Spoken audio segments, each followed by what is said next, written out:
Hi guys, good morning. So this is Ian, one of your training specialists here in Empowered Consumerism. Kamusta po kayo lahat? I hope you're doing blessed and I hope you receive a blessing today. So welcome to Easy Talk. My topic for today is very simple. Ano ba yung pinaka-productive na pwede natin gawin ngayon? Nasa quarantine tayo, nasa ECQ, na somehow makakatulong sa atin para mag-jumpstart yung business natin right after this crisis. Kasi ako po, if you're going to ask me, one of the things na kailangan iniisip natin is not just during on how to go through with the crisis, but at the same time, what will happen after the crisis. Kasi me personally, if you're going to study all the top earners, kung gusto natin maging top earners, one of the common denominators na meron sila, na lahat ng top earners, pare-parehas meron sila.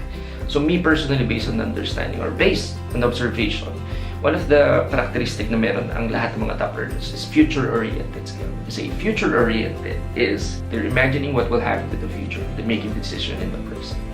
So tayo, parang ganun din. Ano yung mga bagay-bagay na productive na pwede natin gawin araw-araw para maka-affect dun sa future natin na pwede mag-jumpstart actually yung business natin right after this COVID crisis. Kasi sooner or later, it will pass naman. We will not live alive with COVID crisis for the rest of our lives. Sooner or later, it will pass. Kaya, stay put lang kayo dyan, stay positive. So, ano ba yung productive? For me, there are a lot of things that we can do. We can exercise para maganda yung circulation ng katawan natin. Pag maganda yung circulation ng katawan natin, ito makakataas ng immune system yun. We can meditate, diba? We can spend time with our family. But more aside from those things na pwede natin gawin, aside from doing TikToks online, and aside from those things na ginagawa natin usually day by day, kumbaga, looking after the news, what's the news about COVID? For me, ano yung isa sa pinaka-productive na pwede natin idagdag? And for me, this is very basic. But for me kasi, basic lang to pero pag practice natin, malaki yung magiging effect sa business natin. And I guarantee that it will create a huge impact in our business once we practice this. Ano yun? Yun yung pagiging eager pag-aaral. So in times of crisis like this, don't ever forget to learn. Kumbaga, we have ample time para gawin yung mga bagay-bagay na gusto natin gawin na makapag-create ng positivity so that we can spend time with your family. But don't ever forget to learn new things. Kasi ang business natin, for those people who want to earn in this business, huge amount of money, is, may kasabihan niya tayo na the more you learn, the more you earn.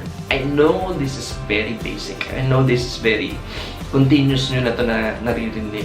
Pero gusto ko lang i-remind kayo guys na sa panahon ngayon, wag nyong hahayaan na wala kayong matutunan. Especially this crisis. Sabi nga sa nila, adversity comes with opportunity. And as this is our opportunity to learn. With the technology that we have right now, it's very easy to learn new things. Kaya nga ako lagi ko sinasabi sa tao, diba? Ang negosyo natin, ang easy business, so una mahirap siya. Simply because hindi mo alam kung anong gagawin mo. And ako ang pananaw ko sa buhay, simple lang. Lahat ng bagay na hindi ko kaya, lahat ng bagay na mahirap para sa akin, ibig sabihin nun, hindi ko alam. So anong gagawin ko? Aalamin ko. So for those people, first-timers or old-timers na kung may mga bagay-bagay kayo na nahihirapan pa rin kayo sa negosyo natin, this is the best time for you to learn. Diba? With the technology, take time to develop yourself, learn new things. Ako ba nahihirapan? Nahihirapan ka magpalaki ng grupo. Diba? That means you have to learn about the skills. So ano-ano ba yung mga dapat mong gawin para mahatak mo yung mga tao sa easy community natin. Diba? Let's say, for example, 5 fingers of networking, still do that. Prospecting, presenting, inviting, closing, follow-up, which is one of the critical. So paano ba mag-follow up sa business natin?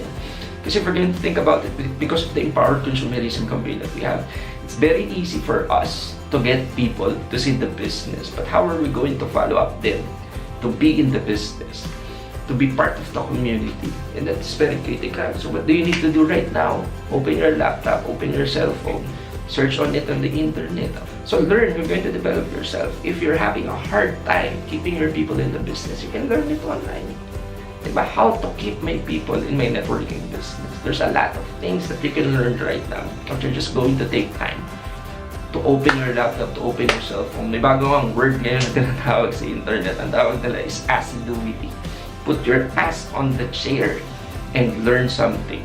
So there's a lot of things. Learning creates value. Increase your value as a human being, and money loves value.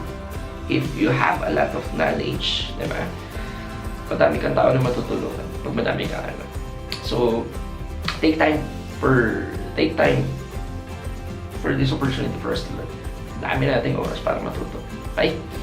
So, learn guys. Don't forget. The more you learn, the more you earn. It's very simple, I know, but it's very simple, I know, but because sabihin niya tayo, little things matters. Learn about the future of the business. Learn on how to grow your network. Learn how to keep your people in your network. Learn new approaches at the network natin. It's very important as well. Kumbaga, ang networking ngayon napaka-diverse. Yung direct approach, third-party approach, there's a lot of approaches that you can create out of those approaches. Diba? So, you just have to learn it. Read books. Dami yung pwede matutunan dyan. Aside from online, read books. There's a lot of people, there's a lot of successful people who are no longer here physically na hindi na tayo pwede turuan. A good thing about them is they wrote a book or they wrote books, especially, let's say, Napoleon Hill, di ba? So, mga books na makakatulong sa atin para maging successful tayo. If you're very spiritual, read your spiritual books, di ba? Okay? So, I hope this helps. Guys, keep on learning, and then so that sooner or later you will keep on learning. Don't ever forget to learn. That's one of the biggest things na kailangan ma-develop natin sa sarili natin. Pagiging leader ba natin. Okay? So I hope this helps. Like and share this video. Expect a lot of more videos from Easy Talk.